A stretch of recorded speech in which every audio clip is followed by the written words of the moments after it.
Joseph, Ambassador, Yana, Chen, my good friends, and also distinguished guests and speakers here. Today, I do not prepare a long and endearing speech because I do know when I look at the list of the speakers, all the great points will be spoken by them. So I just share with you about my personal thought and encounters with these European value centers. Yanda first came to Taiwan, or I first came to know him. I think it is in the time of the probably year 2018 or 2019, when he traveled with Synopsis, one of the very famous journalists, that is Martin Hala, who works on the China influence, and they have a indoor conversation research and Prospect Foundation office.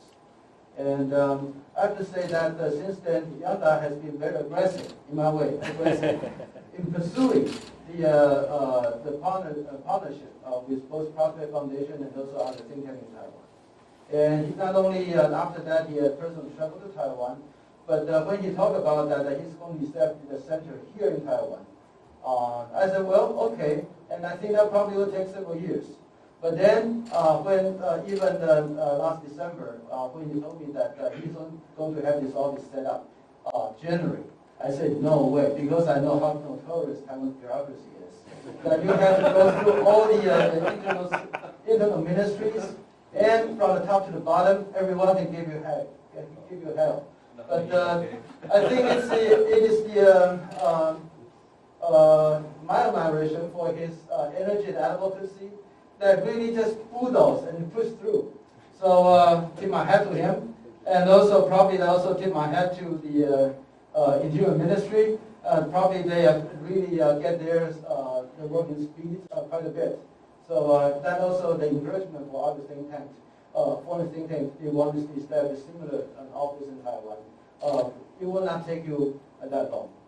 And second, I would say that the establishment of the EBC in Taiwan signifies the Central and Eastern Europe, their interests and also their importance in terms of Taiwan diplomacy. In the past, I would say that, of course, our foreign ministry, they have the global view, and when they're extending their relationship in Europe, not only Western Europe, but also they will start working on the Central and Eastern Europe. But I have to say that in the civil society, especially among the think tank communities, most of our contacts are focused still at that time on the Western Europe. The France, the UK, well, UK probably right now is not part of the European Union, but still we consider that part of Europe.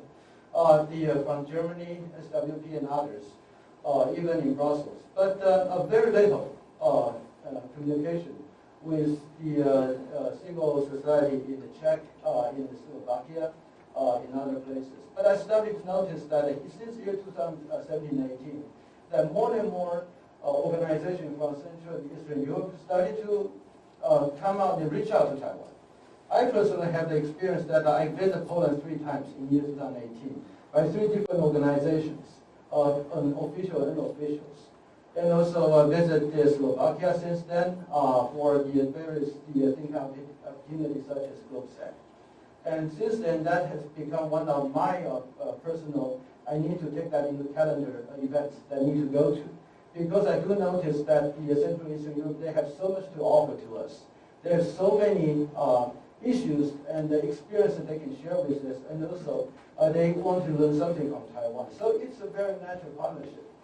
Should we actually want to establish? And I'm very glad that the EBC set its foot and came to Taiwan, establish this office, so that we can further our relationship and partnership with the like-minded organizations in the Central and Eastern Europe. And the third is that as a think tank executive, what I'm looking for the partnership and the issues that I would like to work with EBC, first of all, is actually to help us broaden our understanding with especially the country in Central and Eastern Europe. Right now, the activities, Lithuania, the Czech and Slovakia, right now it occupies the central newspapers. But we're also looking at in Romania and Hungary, especially they're going to have elections this April, and as well as Bulgaria and others. Because we do find out that something happened when we talk about the security in United States. as the discussion regarding Ukraine and how that's connected with Taiwan, we started to notice that the Russian factor will start to connect both Taiwan and the country in Eastern and Central Europe together. And so we have the security concerns and the kind of dynamic that started to bond us together that also makes it critical for us really to engage in the various issue discussions. So those are the things that I have in mind.